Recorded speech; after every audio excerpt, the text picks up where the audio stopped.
Moving over to the lightweight division now. We got a pick'em fight here between Drew Dober and Michael Johnson, two veterans of the UFC game. Now, I'll start off on the Dober side of things, who was able to snap a 3-fight losing streak after he knocked out Kyle Prepelic back in October. Now, Dober has been a guy that always brings the entertainment. He is a very violent and fun fighter.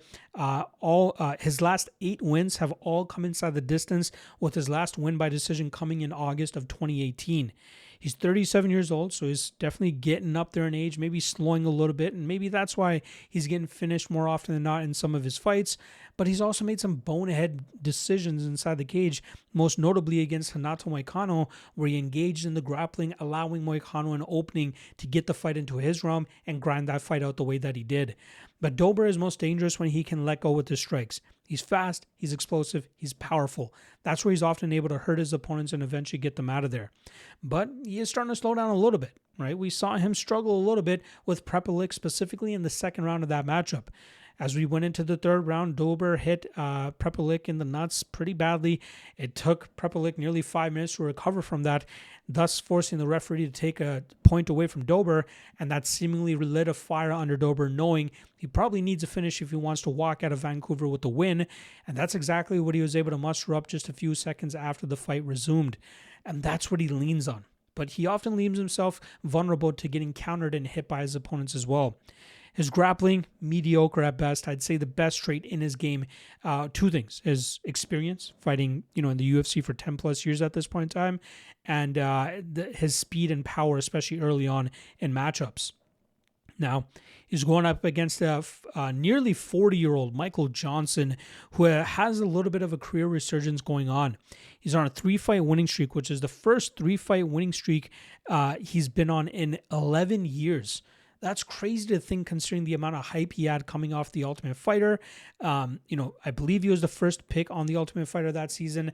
Did a lot of good things, but really struggled from August of 2015 to May of 2023, where he went 5 of 11, and he also had 3 and 4 fight losing streaks sprinkled in there as well. But since 2024, he's turned things around. Majority of these wins against not as experienced opponents, showcasing that he can still be very dangerous. And even that win over Daniel Zellhuber, showcasing his speed and power to really hurt Zellhuber through the first 2 rounds, and then do enough to survive that last round to win that fight on the scorecards.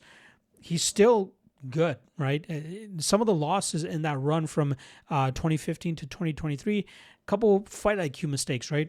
A lot of those are fights that he's winning, and then he eventually either gets clipped or submitted, and then he ends up losing those fights. But when he is able to bat a perfect fight, you see the potential that he had when he was much younger in his career. I'd say the best parts of his game: his striking, fast hands, stinging power, good footwork, good range management. If his durability holds up, he's very hard to deal with in that aspect as well. And his defensive grappling is normally good enough to force opponents to strike with him more often than not.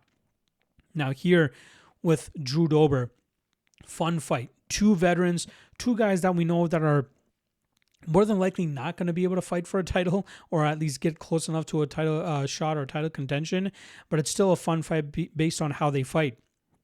Dober could absolutely land a big shot to put Michael Johnson away early. But on the flip side, Johnson is the better technical fighter in my opinion. He's cleaner with his strikes. He can counter more effectively. I think he can counter the explosive movements of Dober and possibly find a knockout of his own. But I've always had issues in terms of trusting Michael Johnson's chin. With that said, with this fight being at a pick'em, I have to lean with Johnson, and I think you have to make him the slight favorite because of the technical advantages that he has in this fight. Look for him to utilize his handiwork to counter Dober, and I think he eventually lands that big shot to put Dober away. Thus, I'm going to go Michael Johnson by knockout.